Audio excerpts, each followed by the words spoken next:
Sakit sekali. Apa yang terjadi? Aku berusaha membuka mata, tapi berapa kali pun aku mencoba, yang terlihat hanya kegelapan total. Aku mulai bingung, apakah aku sudah membuka mata atau belum? Otakku mencoba mengais-ngais ingatan. Apa yang terjadi sebelum ini? Di mana aku? Sedang apa? Duh, tapi kepalaku telah semua pecah.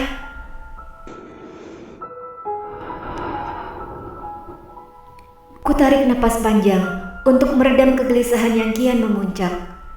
Namun yang terhirup adalah udara lembab berbau apek yang memicu sensasi tidak menyenangkan. Butuh bermenit-menit untuk menarik kembali memori itu, bahwa aku tengah dalam perjalanan ke rumah wisata keluarga Wildan. Mr. Yoga? Mr. Alvin? Kedua telapak tanganku meraba udara dalam kegelapan, lalu mencoba merasakan lantai di bawahku. Rasanya kasar dan berserat. Ini lantai kayu. Terdengar suara kayu berderak-derak ketika aku mencoba bangkit. Intuisiku mengendus bahaya. Lebih baik aku diam di tempat, sebab aku tidak bisa melihat apapun dan tidak mengetahui medan sekelilingku. Mr. Yoga, Mr. Alvin, tolong jawab aku. Ada apa ini? Di mana semua orang? Apa yang terjadi? Ah, minuman itu, supir itu. Ya Allah, kenapa Wildan melakukan ini? Siapa supir itu? Posturnya langsing, seperti bukan Wildan. Apa dia orang suruhannya? Aduh. Siapa itu? Aku membelalak dalam kegelapan total. Sesuatu yang sia-sia. Kamu siapa? Ini di mana? Saya Karina, guru SMA. Saya nggak tahu ini di mana. Ada orang jahat yang bawa saya ke sini. Saya dibuat nggak sadar. Miss Karin guru GPC. Iya, betul. Saya Chelsea, Miss. Anak angkatan 7 GPC. Yang juara harapan lomba menyanyi? Iya, Miss. Gimana cara Miss sampai ke sini? Aku dibekap di parkiran kampus pas lagi buka pintu mobil.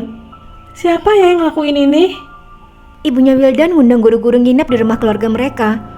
Kata Mr. Haryanto, Wildan minta Miss Karin, Mr. Yoga, dan Mr. Alvin untuk survei. Sebenarnya bukan Mr. Alvin, tapi Mr. Faiz yang diajak. Cuma Mr. Faiz nggak bisa ikut, jadi diganti Mr. Alvin.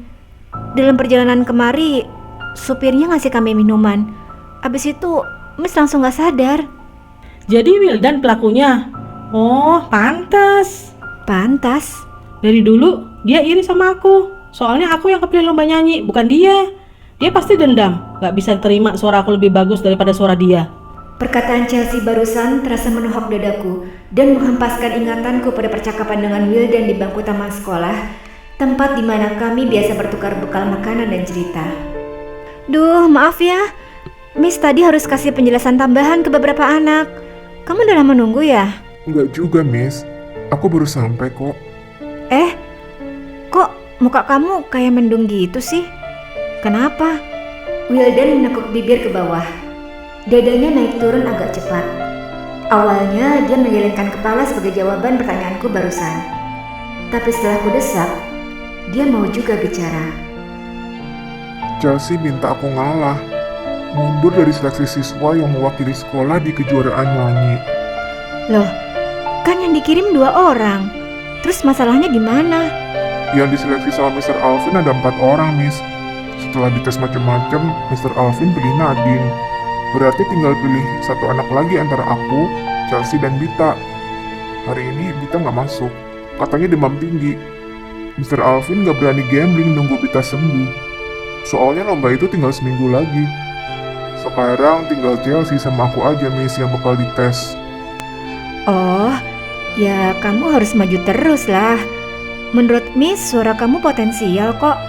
Abaikan kata-kata Chelsea, oke? Chelsea bilang aku nggak pantas mewakili sekolah karena yang namanya entertainer itu pasti dilihat pesona fisiknya juga. Babi gendut kayak aku hanya akan mempermalukan sekolah. Apa? Babi? Chelsea ngatain kamu babi? Wildan mengangguk lunglai. Oh, kalau gitu, ayo kita makan sebanyak-banyaknya biar hati senang. Miss gak keberatan kok jadi gendut dan dikatain babi.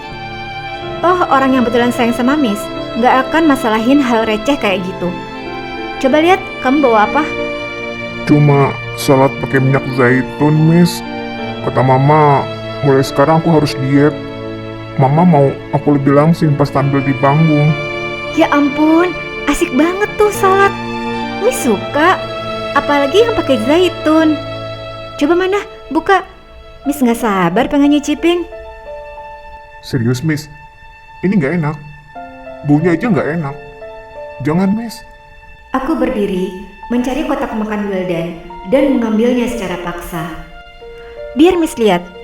Ya ampun, ada selada, telur rebus, kentang rebus. Kesukaan Miss semua nih. Ada anggurnya juga. Ini sih maknyus banget. Wildan membelalak manakala aku memasukkan salad itu dengan ekspresi bernafsu ke dalam mulut. Semaksimal mungkin, aku berlagak meyakinkannya bahwa makanan yang diberikan ibunya sangat enak. Meski sejujurnya keberadaan minyak zaitun amat sangat mengganggu. Kombinasi rasa selada dan zaitun nyaris membuatku muntah. Syukurlah si anggur mampu menyelamatkanku dari kejadian memalukan ini. Kalau sampai aku muntah, misi ibunya bisa gagal. Bagaimanapun juga, terlalu gemuk tidak baik bagi kesehatan siapapun. Meski sekarang Wildan tidak punya keluhan kesehatan, lambat laun pasti akan ada dampaknya. Tentu saja, hal semacam ini tidak bisa kukatakan langsung. Wildan telah menerima banyak olok-olok soal ukuran tubuhnya.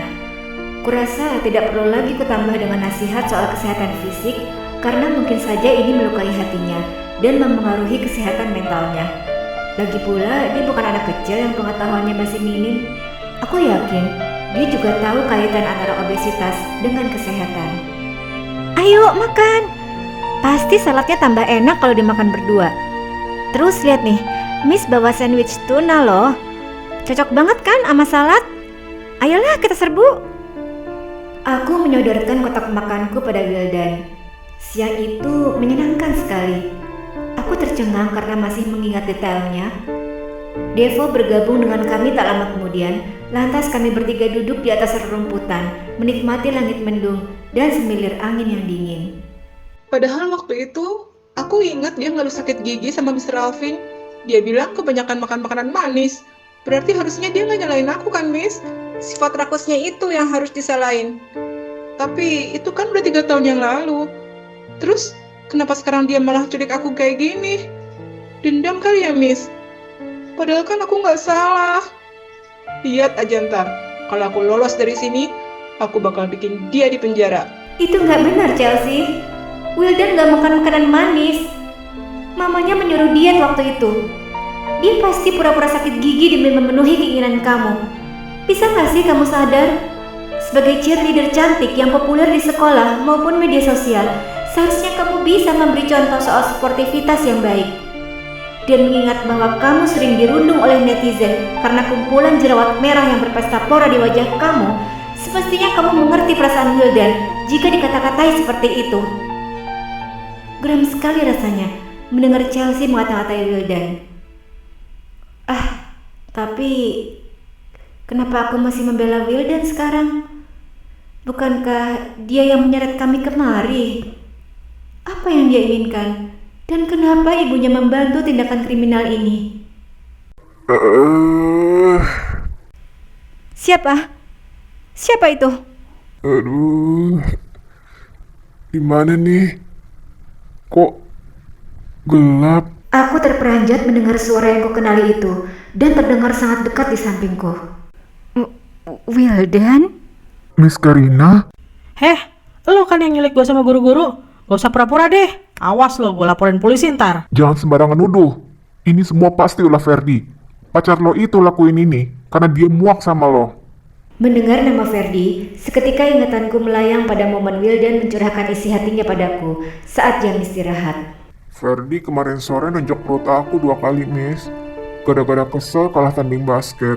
Astagfirullah, kesal soal basket kok dilampiasin ke kamu? Keterlaluan banget. Kamu laporin aja ke Mr. Faiz, kan ada buktinya di CCTV. Dia nonjoknya di toilet, Miss. Aku apes aja, kebetulan lagi di sana sendirian. Ya Allah, ya tapi tetap aja kan kamu mesti laporin dia. Perbuatan kayak gitu gak boleh dibiarin. Miss tahu nggak, apa yang selalu aku terima setiap kali orang ngelihat badan aku? Meskipun bibir mereka diam, tapi mata mereka nggak bisa bohong.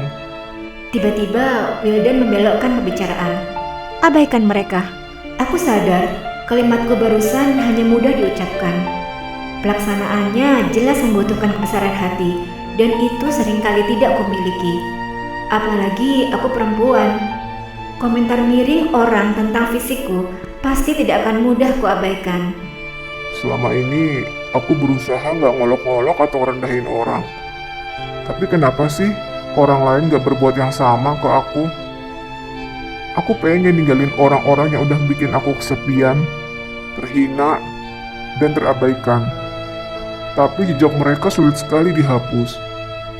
Terus aku mikir, kalau aku cuman fokus sama rasa sakit aku nggak bakalan bahagia. Jadi, terkadang aku pilih berdamai dan nerima apapun hal-hal yang menyakitkan yang pernah aku terima. Cuma karena penghinaan ini terus-terusan, kayaknya jadi susah banget buat aku berdamai dengan keadaan. Padahal aku tahu, dunia ini nggak adil. Dunia diciptakan Allah dengan kondisi seadil-adilnya. Keliru jika kita menyalahkan dunia, karena sama aja kita mengarahkan telunjuk pada penciptanya. Padahal yang gak adil adalah manusia yang sering menilai sesuatu sesuai standar masing-masing. Ya, cuma ini yang bisa Miss katakan. Miss belum pernah ada di posisi kamu, jadi Miss minta maaf ya, karena gak tahu mesti bilang apa lagi. Miss cantik, kulitnya putih bersih, pinter, baik, terus gak gendut. Pasti enak jadi Miss Karin. Miss udah sering nemenin aku kayak gini aja, aku udah senang kok, Miss. Wildan, listen. Kamu tahu nggak firman Allah yang bunyinya, demi masa, sesungguhnya manusia merugi kecuali yang saling menasihati dalam kebaikan dan kesabaran. Jadi, kalau suatu saat ada yang merendahkan kamu karena fisik kamu, berjanjilah bahwa kamu akan bilang gak suka dan ingatkan orang itu untuk bersikap baik. Kalau gara-gara itu terus kamu jadi dianggap kasar, gila, atau gak sopan, tenang, kamu gak sendiri. Miss juga kadang kasar, gila, dan gak sopan loh. Devo tiba-tiba datang dan menepuk bahu Wildan dari belakang. Suatu saat nanti, aku akan lakuin sesuatu sama orang-orang brengsek itu. Lihat aja ntar. Sekarang, sabar-sabarin aja dulu, Will. Yakin, Allah akan balas semua perbuatan buruk mereka ke kamu. Dan aku akan selalu bantuin kamu. Devo juara kelas.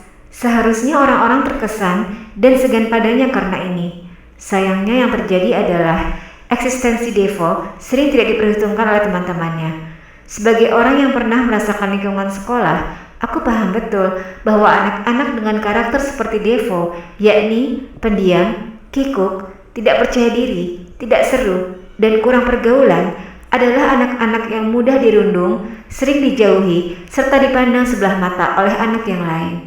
2 minggu sebelum momen kelulusan, Wildan menghampiriku di perpustakaan dan berkata, Miss, menurut Miss gimana kalau aku ambil kuliah perawat supaya bisa jadi perawat lansia? Aku juga pengen gabung ke beberapa organisasi relawan. wah hebat, Miss senang dan bangga kamu punya visi misi semulia itu. Kebaikan dan keburukan diberi peluang yang sama oleh Allah untuk menang dalam diri setiap kita. But only the one who has beautiful soul can always spark kindness to others. And thank God, you have that beautiful soul. Aku berusaha nemu kebahagiaanku sendiri dengan cara melakukan banyak kebaikan, Miss. Karena aku yakin kebaikan itu abadi.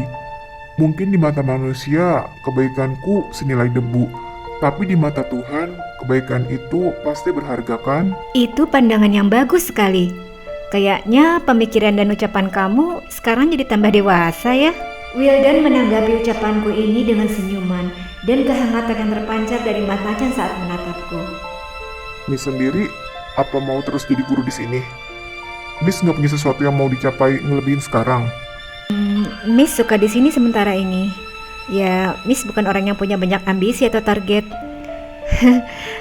Emang sih hidup Miss nggak selalu seenak yang Miss inginkan. Hidup Miss ya apa adanya. Nggak tahu juga sih apa ini salah atau benar. Sementara sebagian manusia lain sibuk mengubah hidup mereka menjadi hal-hal yang luar biasa, Miss malah masih puas dengan keadaan Miss sekarang. Kebiasaan dan rutinitas adalah suatu pencapaian tersendiri, Miss. Itu membentuk karakter kita secara perlahan. Devo, yang lagi-lagi datang belakangan, ikut angkat bicara. Wah, boleh juga pandangan kamu. Berarti hidup kita selama ini lumayan kan? Setelah wisuda, Wildan menelponku dan berkata, Mama nyuruh aku fitness di tempat ayahnya Ferdi. "Oh, terus?" Aku yang nggak mau, Miss. Miss kan tahu Ferdi jahat sama aku. Bukan cuma mulutnya, tangan sama kakinya juga jahat. Kemarin aku coba turutin kemauan Mama dan pergi ke tempat fitness itu. Sialnya Ferdi di sana. Pantat aku ditendangin, Miss. Pelan sih. Dia lakuin itu setiap kali aku ambil jeda buat kumpulin tenaga. Aku kan nggak pernah olahraga, Miss. Aku berusaha ceritain ini ke Mama, tapi Mama nggak mau denger omonganku. Mama kamu pengen banget kamu langsing ya? Mama pengen aku jadi artis. Dapat antagonis juga nggak apa-apa, kata Mama. Papa sama Mama kan punya usaha agensi bakat gitu, Miss. Mama nggak izinin aku sekolah perawat. Papa juga. Mereka mau aku nerusin usaha mereka. Aku sedih banget, Miss. Ya Allah, I'm sorry it happened to you. Aku lelah, Miss. Aku sering kelelahan belakangan ini. Miss juga. Kita berdua sama-sama lelah. Sebenarnya, aku mengatakan ini hanya agar dia tidak merasa sendirian. Kayaknya seru kalau kita jalan-jalan weekend. Miss mau nggak jalan sama aku? Aku tidak sanggup memadamkan harapan Wildan dengan kalimat penolakan. Aku menyetujuinya dengan syarat Devo harus ikut juga. Jadilah kami bertiga jalan-jalan ke Taman Ismail Marzuki. Semula aku kira itu adalah jalan-jalan yang menyenangkan. Aku takkan keberatan jika suatu hari nanti menemani mereka melakukan kesenangan semacam ini lagi. Namun di luar dugaan, sesuatu terjadi. Ketika Devo meninggalkan aku dan Wildan untuk pergi ke toilet saat kami berada dalam bioskop, tangan Wildan bergerak perlahan, menyentuh, lalu menggenggam tanganku. Aku suka Miss Karina dan aku pengen hubungan kita serius. Miss mau nunggu aku nggak?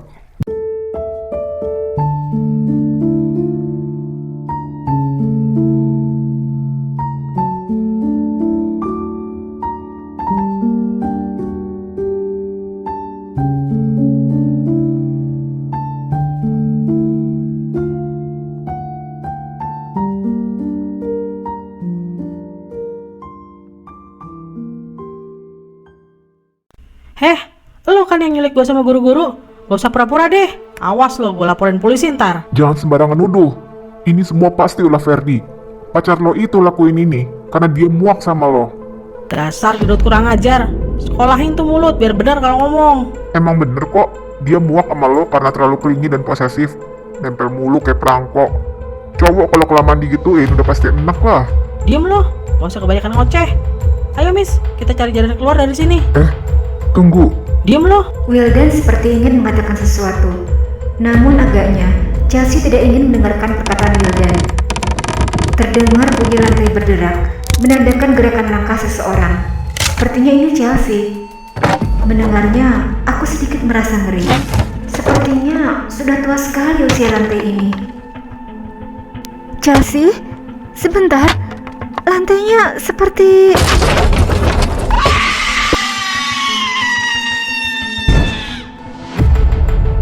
Chelsea?